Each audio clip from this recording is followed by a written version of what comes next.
We all know that vegetables are nutritional powerhouses. They're packed with vitamins, minerals, and fiber, and we've been told to load up on them since we were kids. But what if I told you that some of these seemingly healthy veggies might actually be doing more harm than good, especially as we age? It's true. As we get older, our bodies change. Our metabolism slows down, our digestive systems become more sensitive, and we might develop certain health conditions that make some foods, even healthy ones, a little riskier. What might have been perfectly fine to eat in our 20s and 30s can sometimes turn into a recipe for health issues later on. We're talking about things like unexpected blood sugar spikes, increased inflammation in the joints, and even potential problems with our kidneys. And the scary part is, some of these culprits are probably sitting in your fridge right now, disguised as healthy foods. Over the years, we've been told to pile our plates high with vegetables.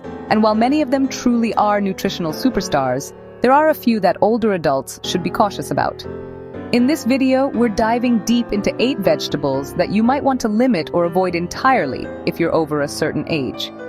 We'll uncover the reasons why they might be causing problems and, most importantly, what you can eat instead to stay healthy and feeling your best. So stick around because this is information you won't want to miss.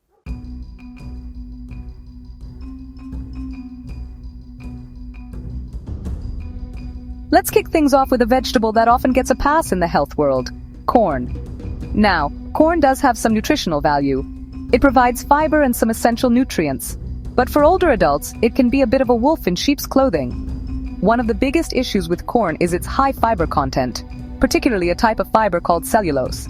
While fiber is generally good for us, older adults often have a harder time digesting large amounts of cellulose. This can lead to uncomfortable digestive issues like bloating, gas, and even constipation. Not exactly the recipe for a golden year, right? And it doesn't stop there. Corn is also relatively high on the glycemic index, meaning it can cause a rapid spike in blood sugar levels. For older adults, especially those at risk for or managing diabetes, this can be a major concern. Keeping those blood sugar levels stable is crucial for overall health and energy levels. Finally, let's talk about pesticides. Conventionally grown corn is often heavily sprayed with pesticides, and these chemicals can accumulate in our bodies over time.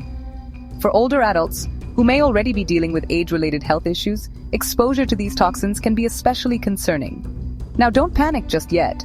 This doesn't mean you have to banish corn from your plate entirely. The key here is moderation and making smart choices. If you do enjoy corn, stick to smaller portions and try to incorporate it into meals that also contain protein and healthy fats. This can help slow down digestion and minimize blood sugar spikes. Another important tip is to opt for organic corn whenever possible. Organic corn is grown without the use of synthetic pesticides and herbicides, so it's a much cleaner option, especially for those concerned about toxin exposure. And here's a fun fact. Did you know that corn is technically a grain, not a vegetable? It's true. Corn is actually a member of the grass family. But regardless of what you call it, the key takeaway here is to enjoy it in moderation and make healthy choices. Now let's move on to another vegetable that often flies under the radar when it comes to potential health risks for older adults.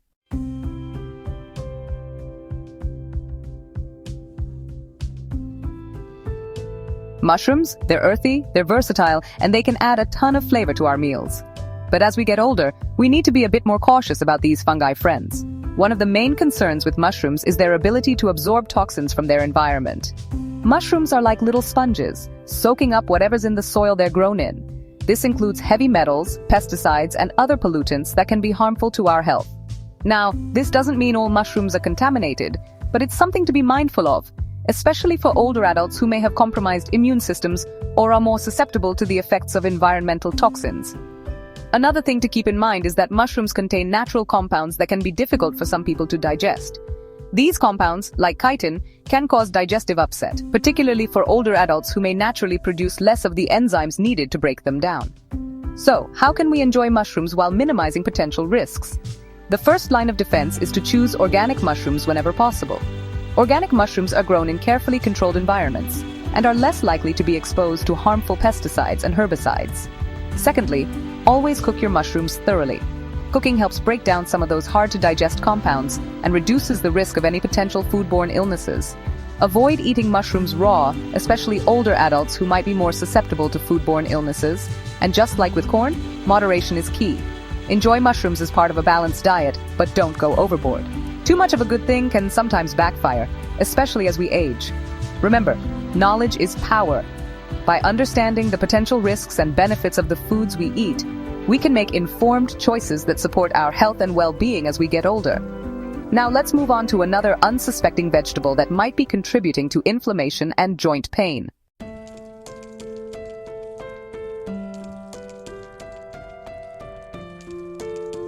Hey everyone, Dr. Mike here, and we're back with our series on vegetables that seniors might want to approach with caution.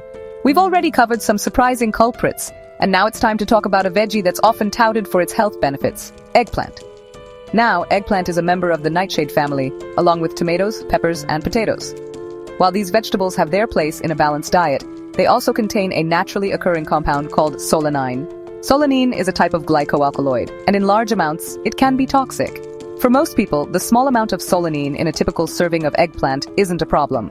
But for seniors, especially those with inflammatory conditions like arthritis, solanine can potentially exacerbate inflammation and worsen joint pain. It's important to be mindful of how your body reacts to nightshade vegetables.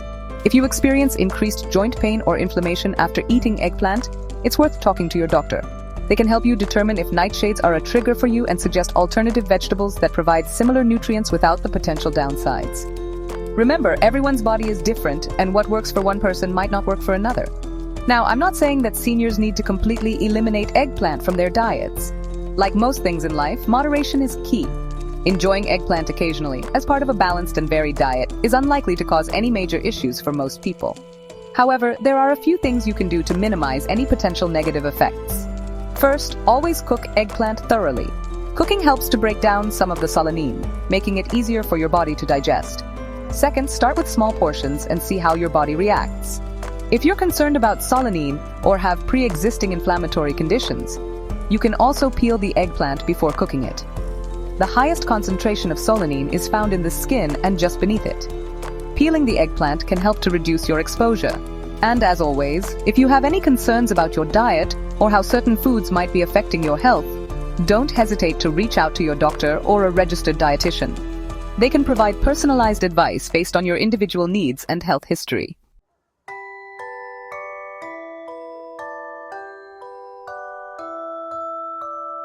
Welcome back to the channel. Let's talk about another staple vegetable that often sneaks its way onto our plates: the humble potato. Potatoes can be comforting and delicious, but for seniors, they can pose health challenges, particularly with blood sugar control. Potatoes have a surprisingly high glycemic index. The glycemic index measures how quickly a food causes your blood sugar levels to rise. Foods with a high glycemic index are rapidly digested, leading to a quick spike in blood sugar. This can be problematic for seniors, especially those managing type 2 diabetes. Rapid blood sugar rises stress the body's ability to produce insulin, a hormone that helps regulate blood sugar. Over time, this can contribute to insulin resistance, a precursor to type 2 diabetes. For seniors managing diabetes, high glycemic index foods like potatoes can make it more challenging to maintain stable blood sugar levels. Now, this doesn't mean that potatoes are completely off limits, but it does mean that we need to be smart about how we incorporate them into our diets. Choosing lower glycemic index alternatives, like sweet potatoes, can be a great way to enjoy similar flavors and textures while minimizing the impact on blood sugar. If you're a potato lover and not ready to give them up entirely, there are ways to make them a bit healthier. First and foremost, opt for sweet potatoes whenever possible. Sweet potatoes have a lower glycemic index than regular potatoes and are packed with nutrients like fiber, vitamin A, and antioxidants. When you do choose to eat regular potatoes, leave the skin on. The skin is where a lot of the fiber is found, and fiber helps to slow down digestion and reduce the impact on blood sugar. Boiling or baking potatoes, rather than frying them, is also a good idea. Frying adds extra calories and unhealthy fats, which can contribute to weight gain and other health issues. Portion control is crucial as well. Instead of making potatoes the main attraction, treat them as a side dish and keep your serving size moderate. And here's a helpful tip: pairing potatoes with protein and healthy fats can further help to slow down sugar absorption and minimize blood sugar spikes. Remember, it's all about making informed choices that support your overall health and well-being. If you have any concerns about your blood sugar levels or how certain foods might be affecting your health, don't hesitate to consult with your doctor or a registered dietitian.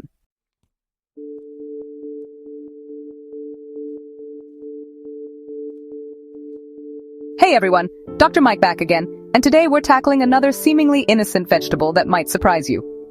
Peas. Now, peas often get a pass in the nutrition world because they're low in calories and fat, and they do offer some vitamins and minerals.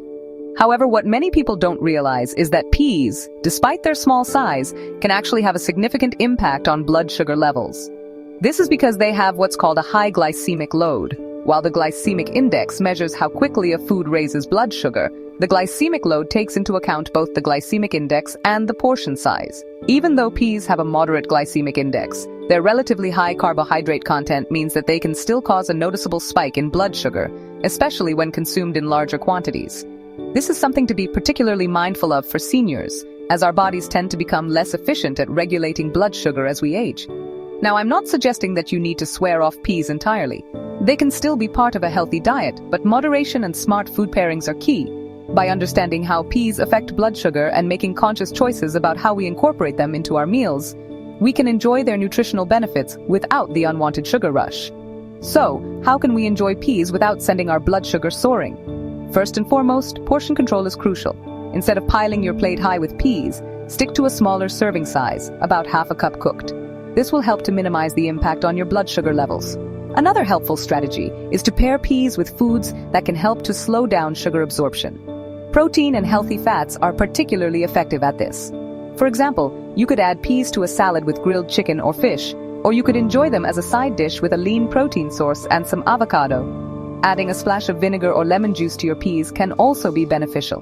The acidic nature of vinegar and lemon juice can help to slow down the digestion of carbohydrates, leading to a more gradual rise in blood sugar. And as always, be mindful of how your body feels after eating peas. If you notice any significant spikes in your blood sugar levels or experience any other adverse effects, it's worth talking to your doctor or a registered dietitian. They can help you determine the appropriate serving size and provide personalized advice based on your individual needs and health history.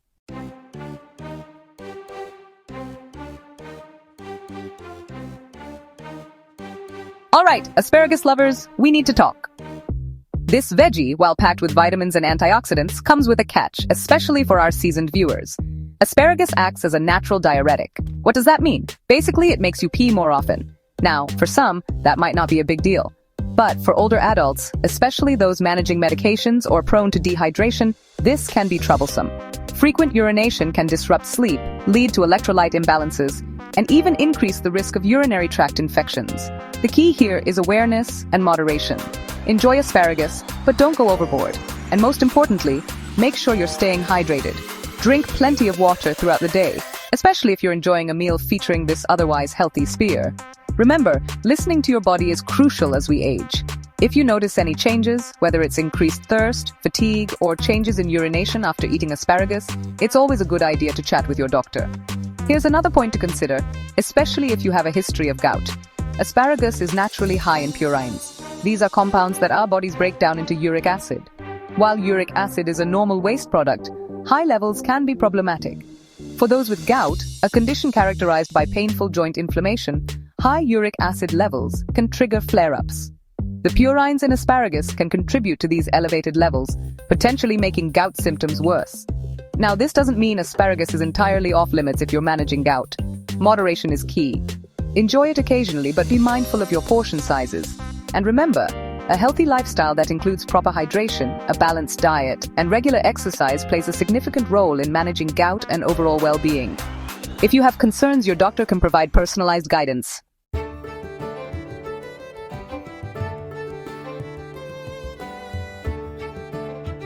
We're moving on to spinach, a vegetable often touted as a nutritional powerhouse. And it is, packed with vitamins and minerals. But there's a catch, especially for my senior viewers. You see, spinach contains oxalates, naturally occurring compounds found in many plant foods. Now, in moderation, oxalates usually aren't a big deal. Our bodies can process and eliminate them. However, as we age, kidney function naturally declines. For some, this decline might mean struggling to process oxalates efficiently.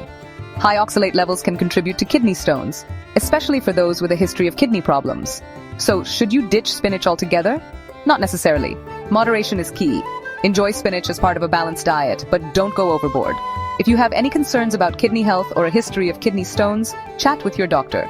They can advise you on appropriate spinach intake based on your individual needs. Remember, it's all about balance. We're not saying spinach is bad. It's about understanding potential downsides and making informed choices for your health. Let's move on to how you can still enjoy this leafy green. One of the best ways to reduce oxalate levels in spinach is to cook it. Boiling or steaming spinach can significantly lower its oxalate content. And hey, who doesn't love a side of well-cooked spinach with a sprinkle of lemon juice? Another tip is to pair spinach with calcium-rich foods. Calcium binds to oxalates in your digestive tract, making them less likely to be absorbed by your body. Think about adding a dollop of yogurt to your spinach salad or enjoying it alongside a glass of milk. Also, remember that variety is key to a balanced diet. Don't rely solely on spinach for your greens. Explore other nutrient-rich options like kale, romaine lettuce, or arugula, which have lower oxalate content. By following these simple tips, you can still enjoy the nutritional benefits of spinach while minimizing any potential risks. It's all about being informed and making choices that align with your health goals. Now, let's move on to our final vegetable on the list.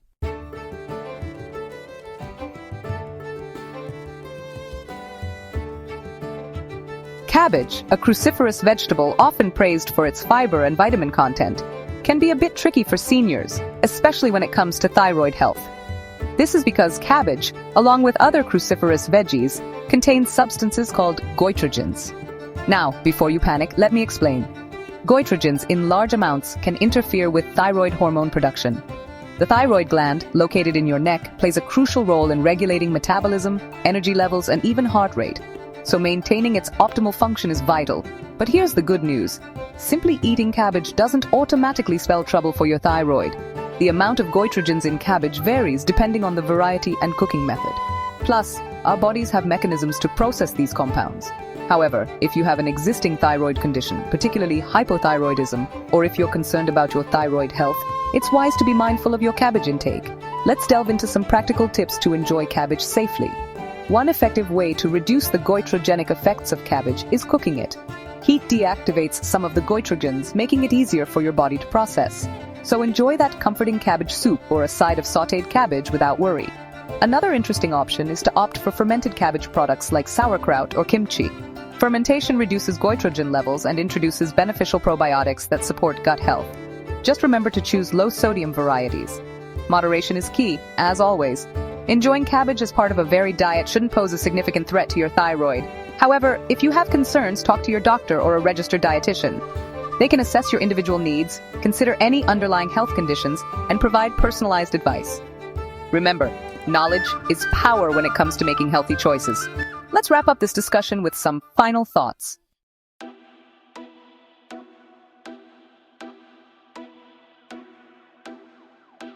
And there you have it, folks. We've just gone through 8 vegetables that may seem healthy, but actually pose hidden risks for older adults, especially when it comes to kidney health, blood sugar management, digestion, and joint function. Remember, what works for one person might not work for another. Eating healthy isn't just about choosing good foods. It's about choosing foods that are right for your body at each stage of life. Our bodies change as we age, and so do our nutritional needs. It's always a good idea to stay informed and adapt your diet accordingly. If you found this video helpful, hit the like button, subscribe to our channel, and share it with your loved ones, especially parents and grandparents. Spreading awareness about senior nutrition is crucial. Sometimes a small change in diet can make a big difference in long-term health. Don't forget to leave a comment below. Have you ever had trouble with any of the vegetables on this list? We'd love to hear your story. And remember, I'm not just a doctor. I'm a friend, a guide on your health journey. See you in the next video, where we'll continue to be by your side, living healthy, living happy, and staying active every day.